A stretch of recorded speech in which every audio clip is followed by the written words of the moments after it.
Hello and welcome to Starbound's second channel. My name is Gabriel the Bibi Capaldi and I'll be your narrator today. But before we get into today's story, please do check down below that you are subscribed to the channel. It's 100% free and helps us pop up on your feed a bit more often. The strange ships descended like a swarm of predatory insects, their hulls gleaming under Hanaria's yellow sun. Sorgara watched them break through the atmosphere without much concern.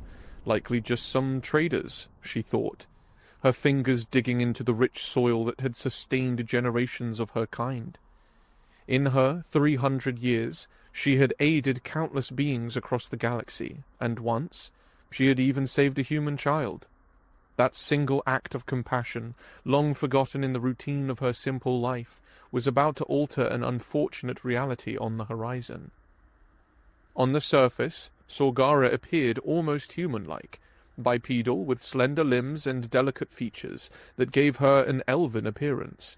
But, where humans had hair, Sorgara's scalp flourished with symbiotic plants, small ferns and colorful flowers that maintain their vibrant hues regardless of circumstance. Her skin held a subtle green, shimmering faintly when touched by sunlight, while her elongated ears tapered to points that occasionally moved in response to sounds imperceptible to most other species. Most striking were her eyes, large, almond-shaped, and an impossible violet that seemed to shift in depth when she concentrated. They had evolved to see beauty in stillness, to appreciate the slow unfurling of a leaf over days, or the gradual change of seasons. Hanarians could sit motionless for hours, communing with their environment, their slow metabolisms perfectly suited to a life of patience and contemplation. Her hands were her most hardened feature, 5 long, nimble fingers on each, their joints allowing movement in directions human hands could never achieve. The palms bore natural calluses, currently rough from working her ancestral farmland. As she knelt in her field, those hands moved slowly through the soil, feeling each grain, each subtle change in texture that told her when conditions were perfect for planting.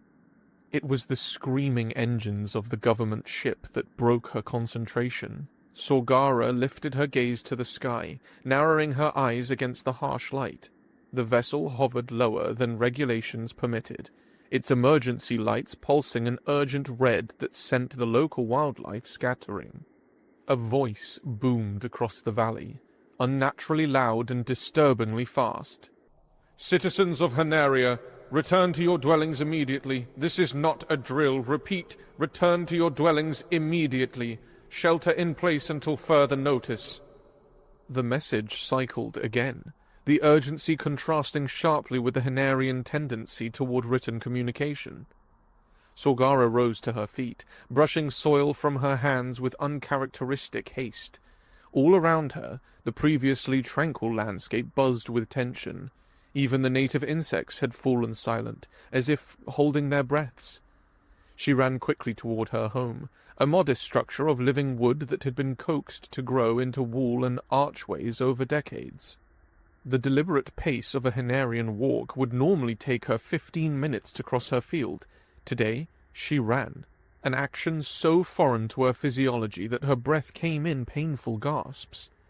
Her door creaked open with a gentle push, the old wooden hinges protesting against the sudden movement. Inside, the dim coolness contrasted with the bright panic outside. Sorgara leaned against the wall, her heart racing in an uncomfortable cadence. "Status update," she commanded, her voice activating the home's minimal technology.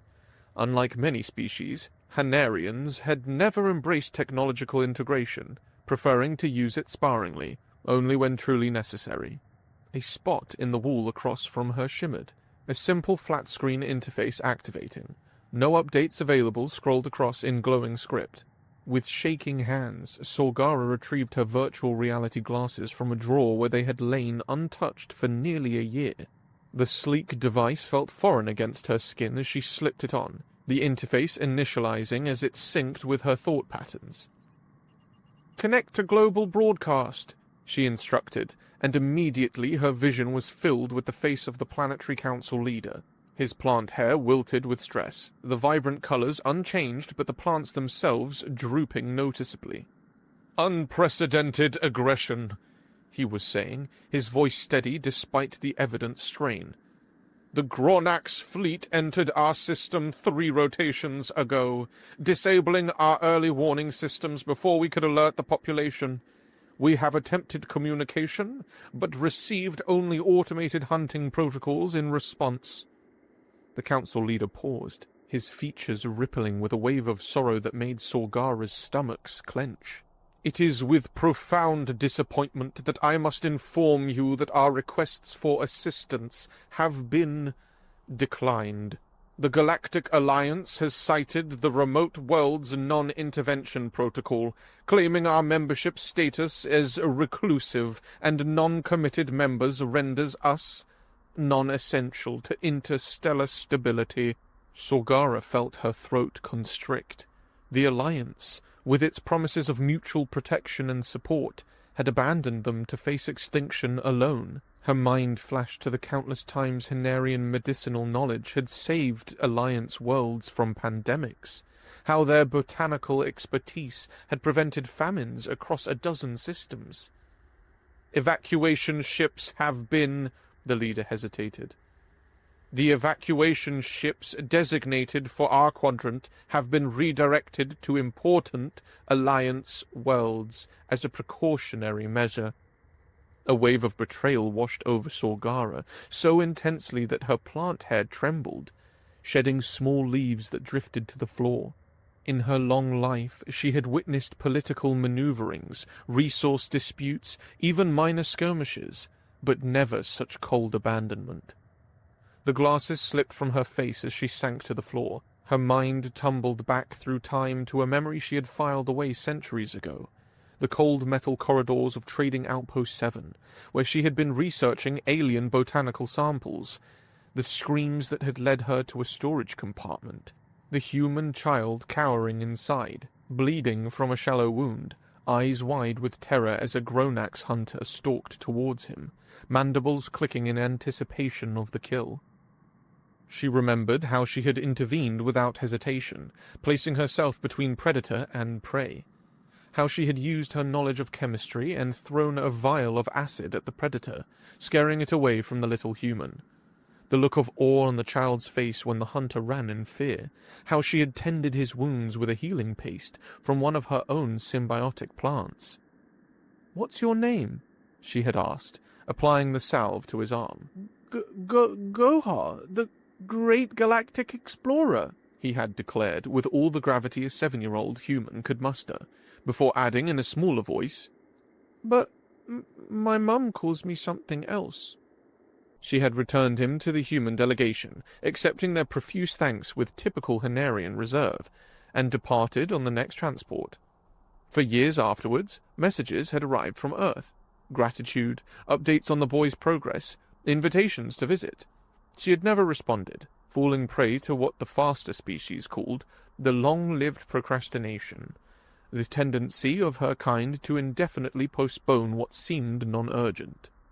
A tremendous explosion rocked the ground beneath her feet, pulling her from the memory.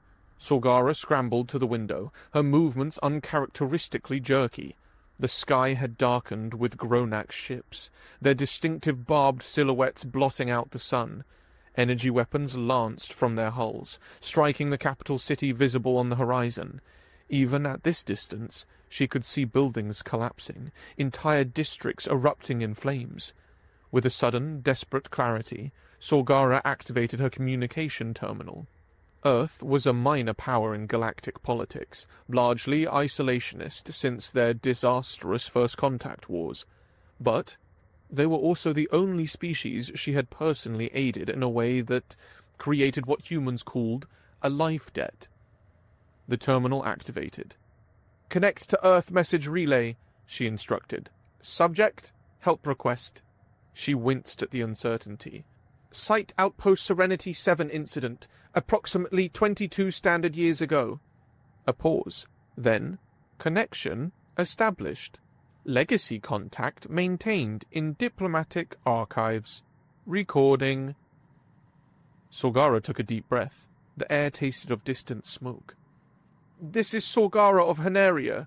I never thought I would activate this channel." She paused, unsure how to continue, anger and desperation tangling her thoughts. "Your people wished to thank me for saving one of your children. I never responded. Typical long-lived species procrastination, as others call it." Another explosion, closer this time, rattled her home's foundations. Outside, the sky burned. "My world is under attack by the Gronax, the same species I saved your child from. The Alliance has abandoned us, citing protocols and regulations that apparently matter more than lives." Her voice cracked, an unfamiliar sensation. "I don't know if anyone there remembers what happened, or if your species even lives long enough to maintain such records. I don't know what to expect from sending this." She looked out the window again, watching a Gronax dreadnought descend toward the planetary defense headquarters. "I wonder sometimes about the child. If he grew up well, if he overcame his fears after the Gronax encounter." A bitter laugh escaped her. "Now I face those same fears, but on a scale that is too much for an individual to face alone." The building shook again, dust filtering down from the ceiling. Warning signals bled across the valley as defensive maneuvers failed one by one. "If anyone receives this, know that Haneria fell not just to the Gronax, but to indifference." She took a shuddering breath.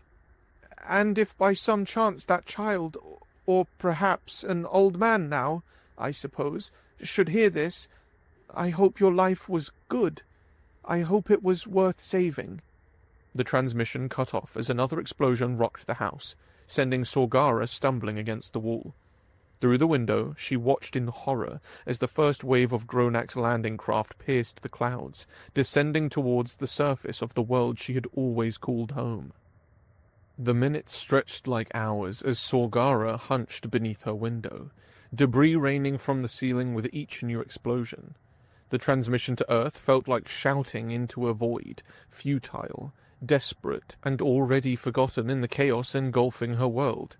Yet, as her terminal chimed with an incoming message, Sorgara's heart skipped erratically.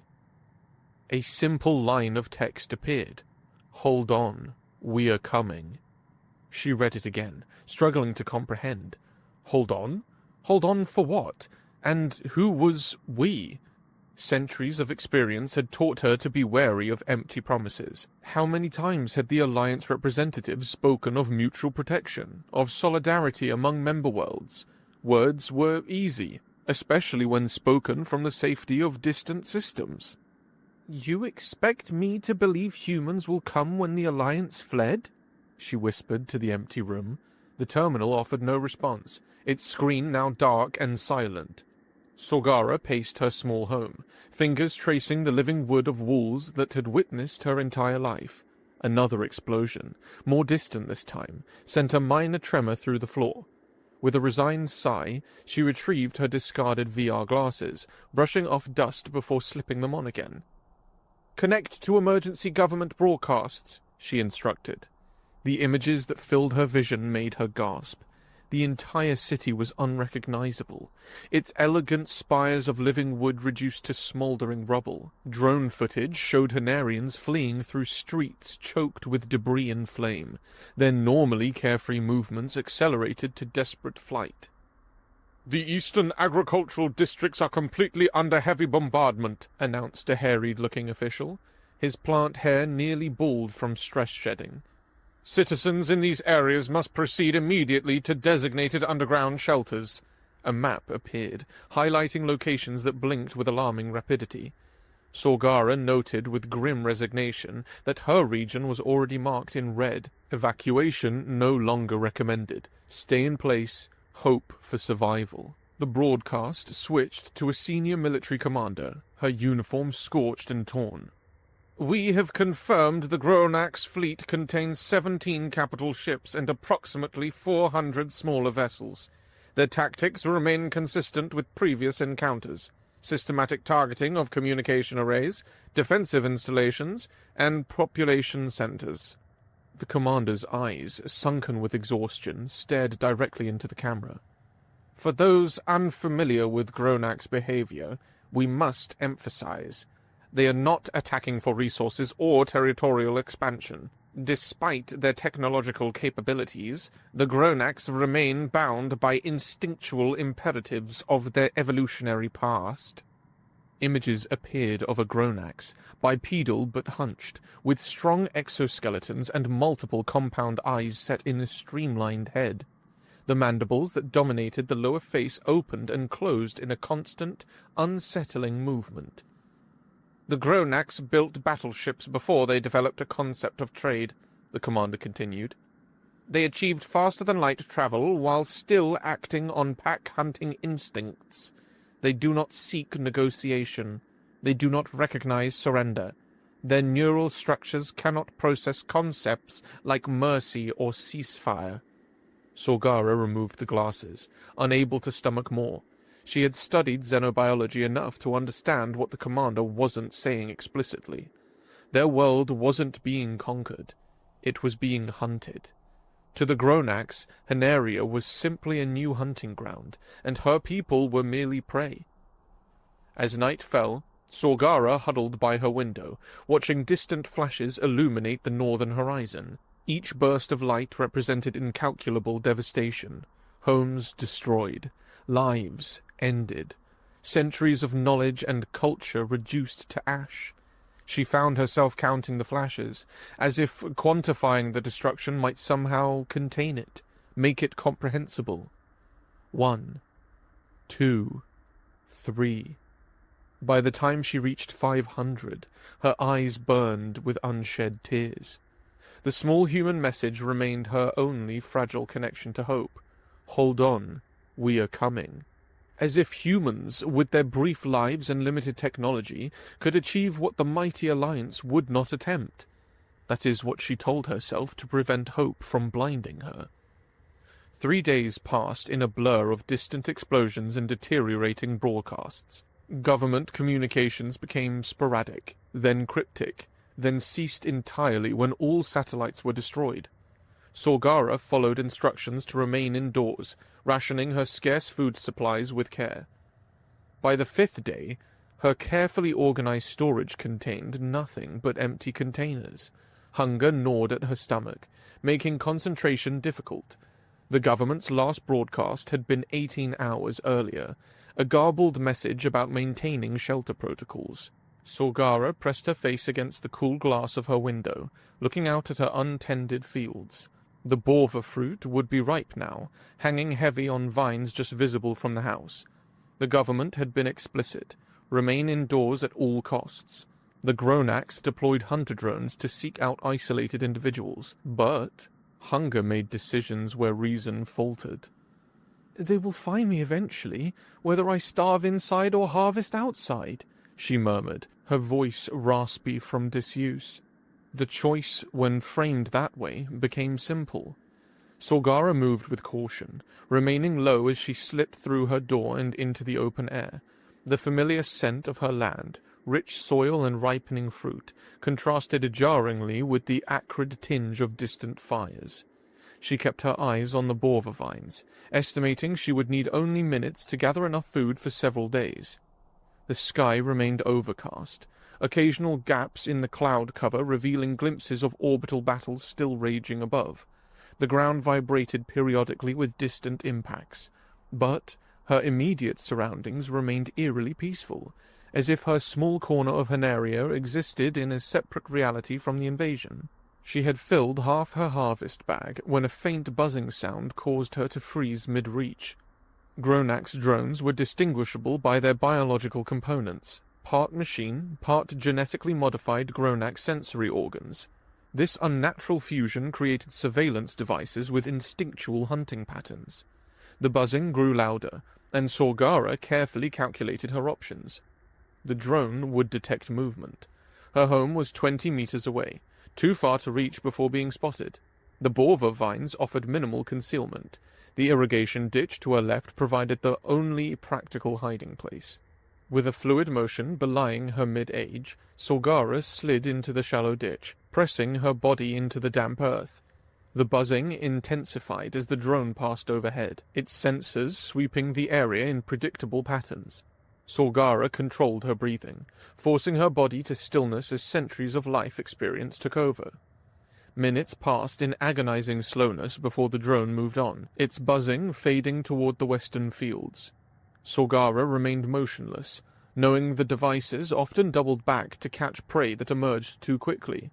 Another 5 minutes passed before she dared raise her head slightly above the ditch rim, only for her to be forced to hide again immediately. The drone continued patrolling the fields, drawing closer to her position. Just as the buzzing grew so loud that she thought her life was over, a new sound replaced it. A high-pitched whine cutting through the atmosphere from above. Solgara looked up to see a streak of fire descending from the clouds, its trajectory placing the impact precisely close to her. A final Gronax bombardment, she thought with resigned clarity. After failing to hide from the drone, she would die from orbital fire. But as the object neared, she realized its descent was controlled. Not a weapon, but a small craft breaking through the atmosphere at dangerous velocity. A shuttle, unlike anything in Henarian or Gronax design. Deployed emergency braking thrusters mere hundreds of meters above the ground, kicking up massive clouds of dust and debris as it executed an emergency landing in her eastern field. As she was distracted by the landing, the drone changed trajectory, its programming identifying the new arrival as a priority target. It accelerated towards the crashed shuttle, its weapon systems glowing as they activated. Solgara watched, transfixed, as the shuttle's door burst open. A figure emerged, unmistakably human despite the protective suit, moving with surprising agility in Henaria's lighter gravity. The drone fired, a pulse of energy narrowly missing as the human rolled to one side. The human's response was immediate. A compact weapon appeared in their hand, tracking the drone's movement with precision. A single shot produced a blinding flash, and the drone dropped to the ground, its systems completely disabled. Solgara remained frozen in the irrigation ditch, uncertain whether to flee or approach. The decision was made for her as the human turned directly toward her hiding place, somehow sensing her presence despite the distance. The suit's helmet retracted, revealing features that struck Solgara as simultaneously foreign and similar, distinctly human, yet somehow resonant with memory. The human approached with cautious steps, weapon lowered but ready. When they spoke, the universal translator rendered their words in perfect Henarian. "Are you Solgara?" the human asked, eyes narrowing slightly. "Solgara of the Eastern Agricultural District?" She rose slowly from the ditch, plant hair shedding leaves from the extended stress. "I am," she confirmed, her voice barely above a whisper. The human studied her intently, doubt flickering across their features. "You're really Solgara? The one who saved a human child from the Gronax on Trading Outpost 7? "Yes," she replied, straightening to her full height despite the trembling in her limbs. "Though I'm surprised any human would remember that incident after 25 years. "We live shorter lives than you, but not as short as you think." A smile transformed the human's face, revealing an unexpected warmth. "My name is Logan Petrov," he said, extending his hand in the human greeting custom. "And you're safe now. Come with me." Solgara stared at the offered hand, connections forming slowly in her overwhelmed mind. The child she had saved, the message she had sent, the impossible response, "Hold on, we're coming." Humanity had arrived. Logan's hand remained extended, steady and expectant. Solgara hesitated only a moment before taking it, the sensation of human skin strange against her grasp. He pulled her up with surprising strength, supporting her weight as her legs trembled from days of minimal food and movement. "We need to move quickly," he said, glancing towards the sky. "That drone won't be the last. The Gronax have this entire region marked for ground infiltration." Solgara followed his gaze upward, noticing new patterns of light flashing through the cloud cover. "Those aren't bombardments," she realized aloud. "No," Logan confirmed, guided her toward his shuttle with an arm around her shoulders. That's the human fleet engaging the Gronax in the upper atmosphere. They're providing cover for our extraction operations. The shuttle looked worse up close, its hull scorched from atmospheric entry, one stabilizer visibly damaged. As they approached, Sorgara could see the craft bore no military insignia, just a simple corporate logo she didn't recognize. "This doesn't look like a military vessel," she observed, her xenobiologist's mind automatically cataloguing the differences. Logan's mouth quirked in what Sorgara recognized as a human expression of irony. "It's not. It's a tourist shuttle from a cruise ship." At her confused look, he added, "We didn't exactly have time to mobilize the army. We came with what we had." The shuttle's interior was cramped, clearly designed for short recreational trips rather than rescue operations in an active war zone. Logan helped her into a seat before taking the controls. "Strap in," he instructed. "This will be rough." The shuttle lifted on struggling thrusters, banking sharply to avoid a stand of tall trees. Through the scratched viewport, Sorgara watched her home shrink beneath them. The house, the fields, the life she had built over centuries, reduced to a rapidly diminishing patch of green amid spreading destruction. "Your world is beautiful," Logan said quietly, navigating through turbulent air currents. "Even now." Sorgara didn't respond, her attention caught by what hung in low orbit, an enormous vessel, unlike any military cruiser she'd ever seen. Its lines were smooth and aesthetic rather than tactical, its hull dotted with what appeared to be observation decks and recreation areas. "That's your battle cruiser?" she asked, disbelief evident in her voice. Logan actually laughed. "The SS Celestial Voyager, 6-star luxury cruise liner, currently serving as our impromptu flagship." His expression sombered. "When we received your message, there wasn't time for official channels, so we improvised." The shuttle shuddered violently as they passed through a debris field, remnants of orbital defenses and destroyed Gronax vessels. Logan's hands moved with precision over the controls, compensating for the small craft's limitations. After several tense minutes, they docked in what appeared to be a hastily converted loading bay. As the shuttle powered down, Logan turned to her with unexpected gravity. "Sorgara, I need to prepare you. What you're about to see isn't a coordinated military operation. It's complicated." Before she could ask for clarification, the shuttle door opened to reveal organized chaos. The luxury cruise ship's cargo bay had been transformed into an emergency triage center. Dozens of Hanarians lay on makeshift beds, repurposed lounge chairs and dining tables, while humans in civilian clothes administered first aid. Medical equipment, seemingly assembled from the ship's infirmary and personal supplies, was being used in ways clearly outside its intended purpose. Logan helped her navigate through the crowded space, nodding to fellow humans who acknowledged him with obvious respect. They had reached a small alcove that had once been a storage room, now hastily converted to a medical station. A human in casual clothing with a small insignia pinned to their shirt approached, scanner in hand. "Standard check for injuries and contaminants," the medic explained, running the device over Sorgara's form. "You're in remarkably good condition compared to most we've rescued from your region."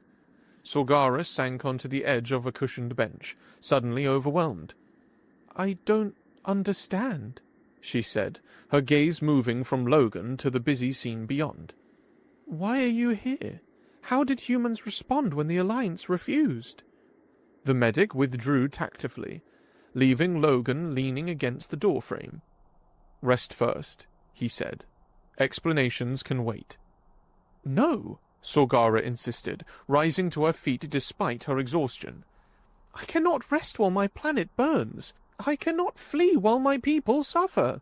I must return to the surface, help with evacuations, do something."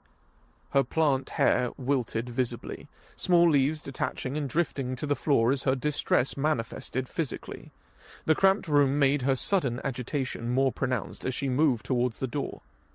Logan didn't block her path, but his words stopped her more effectively than any physical barrier.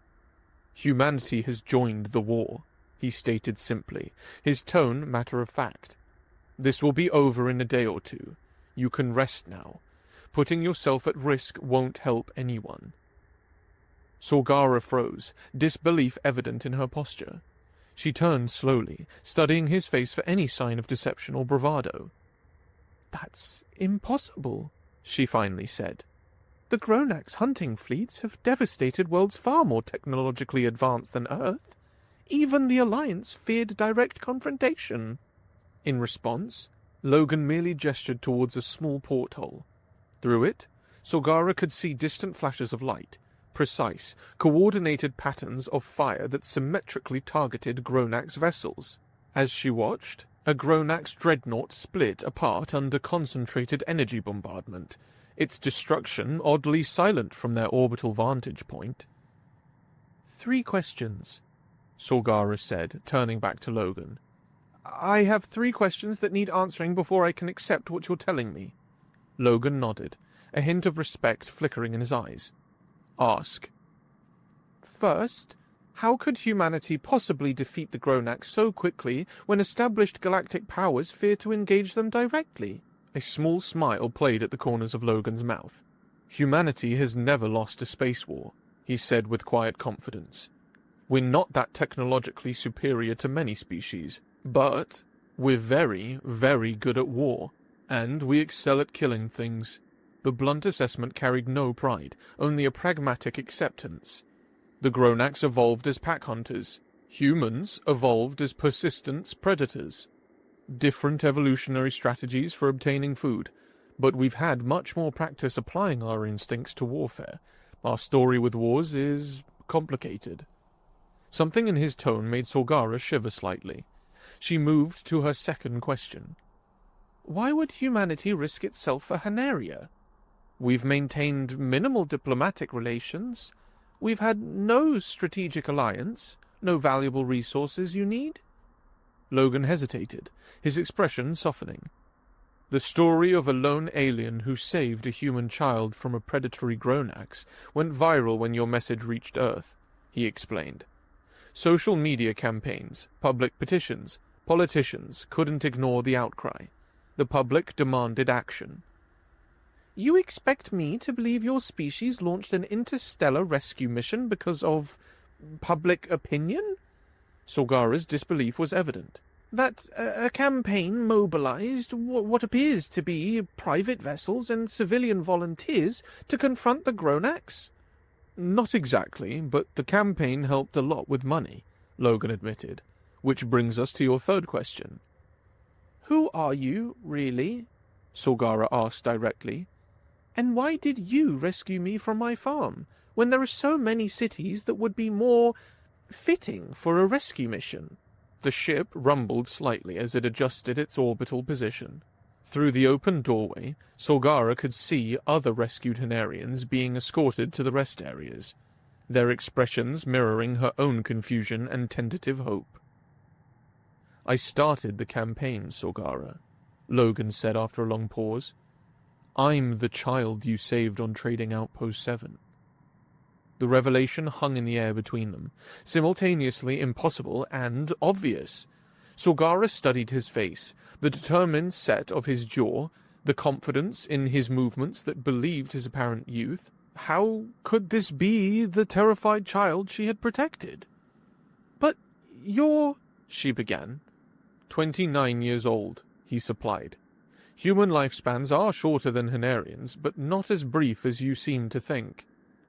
"The coincidence is too great," Sorgara protested. "That you would receive my specific message after all this time." "No coincidence," Logan explained. "After you saved me, I became obsessed with learning everything about space. I found a space security company specializing in protection of merchants.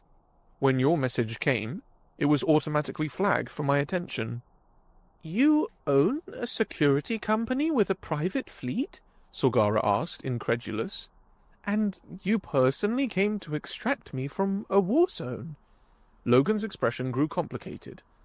"I owed you a debt, and yes, I have resources. The Celestial Voyager is a client's vessel that happened to be in range.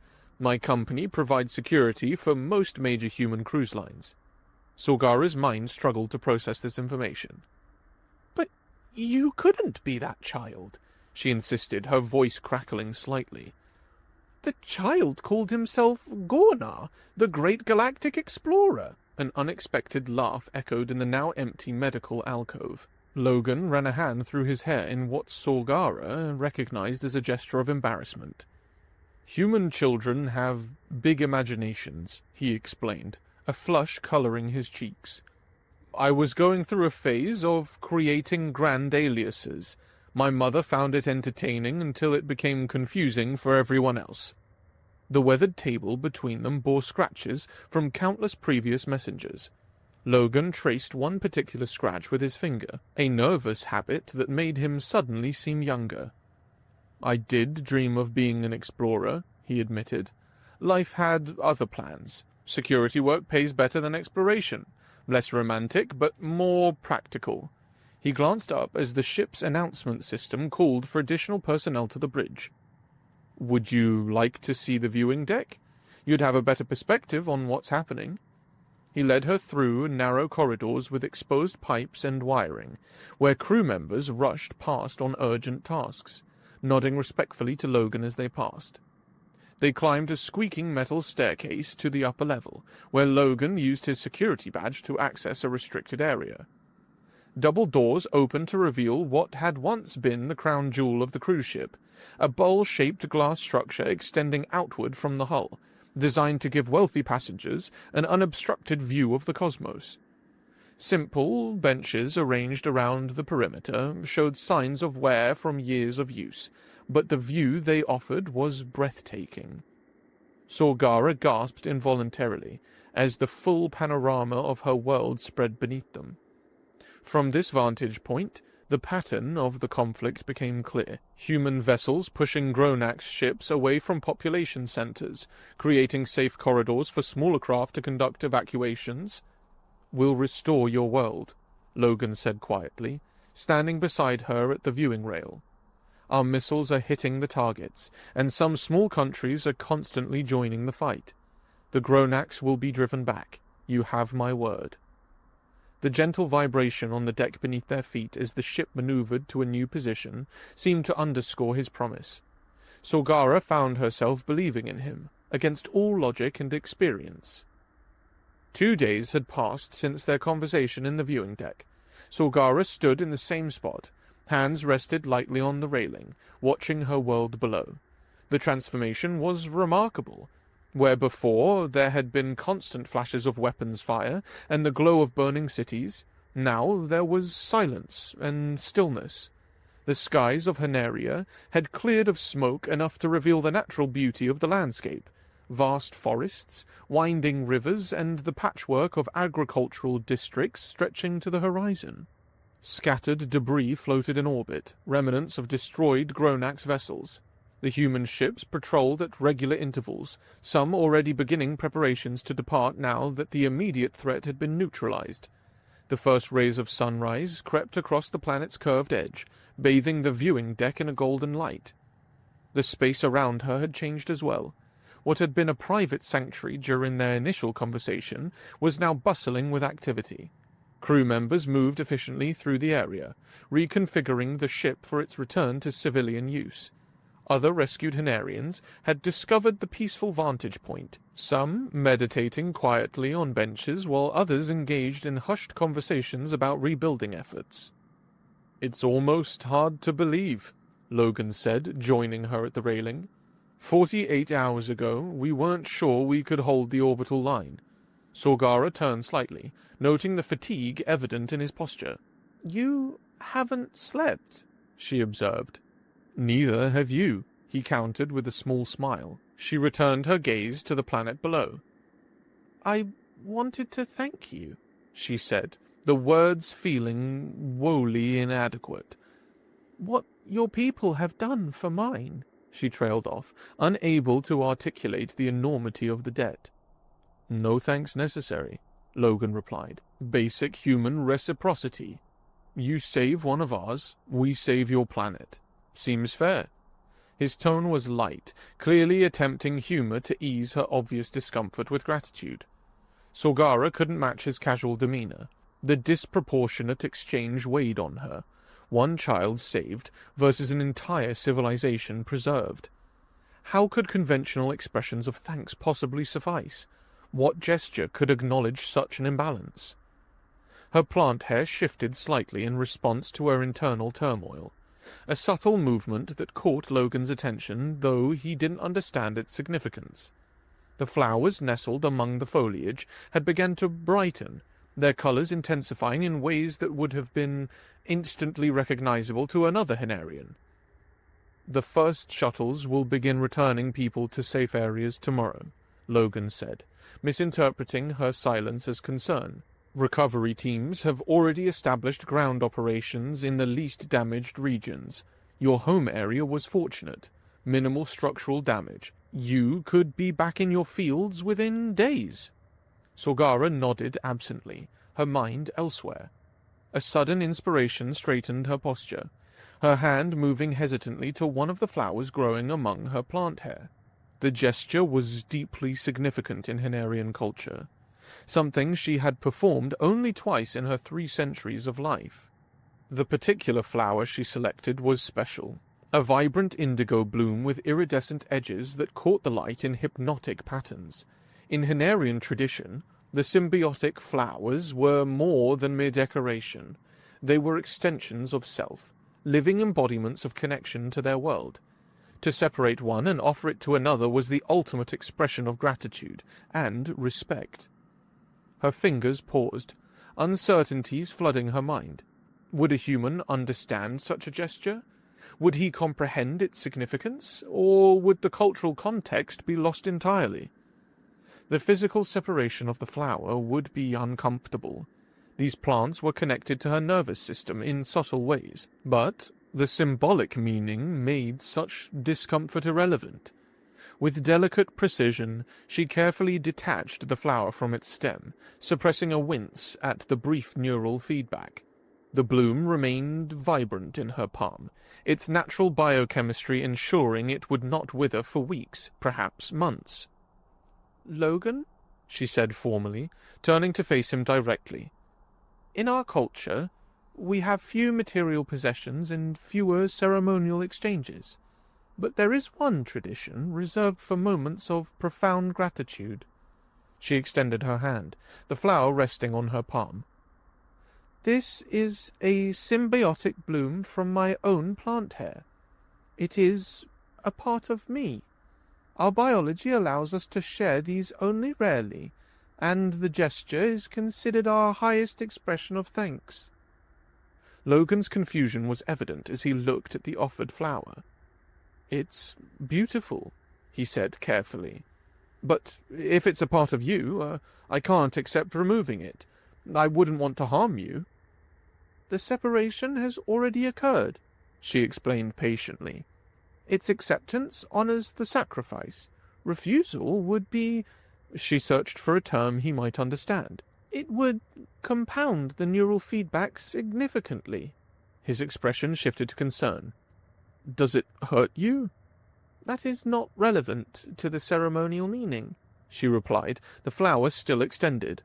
Logan hesitated a moment longer before carefully accepting the bloom, his weathered fingers contrasting with its delicate structure. "I'm honored," he said, and though he couldn't fully comprehend the significance, his sincerity was evident.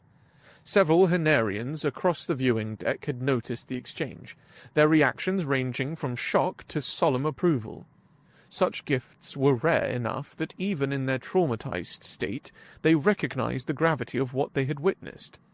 The flower nestled in Logan's palm seemed to pulse slightly, reacting to his body heat and the ship's atmosphere. He studied it with genuine wonder before carefully securing it in his breast pocket of his uniform, positioning it so the bloom was visible. The formal moment passed, leaving a changed atmosphere between them. Something in Sorgara's posture had relaxed, as if the weight of inadequate gratitude had finally lifted. "So," Logan said, his tone lightening, Since informal human customs would suggest buying you a drink isn't an option on this ship right now, I should probably check if you need anything else before you return planetside. Sorgara surprised herself with a small laugh. Your informal human customs involve strange rituals I've studied with some fascination, though I admit the concept of purchasing liquids for one another as a social bonding mechanism remains puzzling. Not as puzzling as giving someone a piece of your head as a thank you gift, Logan countered with a grin. We tend to keep our body parts to ourselves. A cultural difference worth noting, Sorgara agreed, finding herself mirroring his more relaxed demeanor. Though I suspect there are more similarities between our species than difference, beneath the surface. Speaking of surfaces, Logan said, his gaze shifting back to the planet below, I should probably get you home soon. I imagine being away from your soil for this long is, uncomfortable. Sorgara studied his face, noticing details she had overlooked before. The faint scar at his temple, the lines at the corners of his eyes that suggested he smiled often despite his dangerous profession. It's difficult to reconcile the man before me with the child I remember, she said. You were so small, so frightened. Children grow up, he replied simply. Very quickly, from my perspective, she said, reaching up to lightly touch his cheek in a gesture of wonder. Logan caught her hand, holding it firmly but gently. And I still have trouble believing you're the same person who rescued me, he said, looking directly into her eyes. I expected to find some kind of elderly grandmother figure, not someone like... He trailed off, seemingly searching for appropriate words. Someone like what? Sorgara asked directly. Logan laughed, releasing her hand and taking a step back. Someone who would need immediate evacuation back to her homeworld, he deflected smoothly. Which we should arrange, right away. Urgent priority. You're avoiding my question, she observed. She didn't press further. The ship's announcement system provided timely interruption, notifying passengers that the first return shuttles were being prepared for planetary landing. That's our cue, Logan said, gesturing towards the exit. Let's get you home. The descent to Hanaria's surface was considerably smoother than their hasty departure had been. The shuttle, a different, better-maintained vessel than the one that had rescued her, glided through clear skies, navigating around debris with practiced ease. Sorgara's farm came into view, remarkably intact compared to surrounding areas. Her fields showed signs of neglect from her absence, but the sturdy plants had survived. The shuttle settled gently on a flat area near her home. As the door opened and the ramp extended, Sorgara felt a rush of emotion at the familiar sense of her land. She stepped onto the soil of her homeworld with reverent slowness, her body instantly responding to the return to familiar gravity and atmosphere. Logan remained at the shuttle's entrance. Recovery teams will be in the area regularly, he assured her, and I'll check on you periodically during reconstruction. The moment of farewell stretched awkwardly between them, neither knowing quite how to conclude such an extraordinary shared experience. Thank you, she said simply, knowing the words remained insufficient but having no better alternative. Just returning the favor, he replied with a small smile. As the shuttle lifted off, Sorgara watched until it disappeared into the clouds. The flower she had given him, a permanent part of herself now carried across the stars, remained a real connection between them, a living symbol of a debt that could never truly be balanced.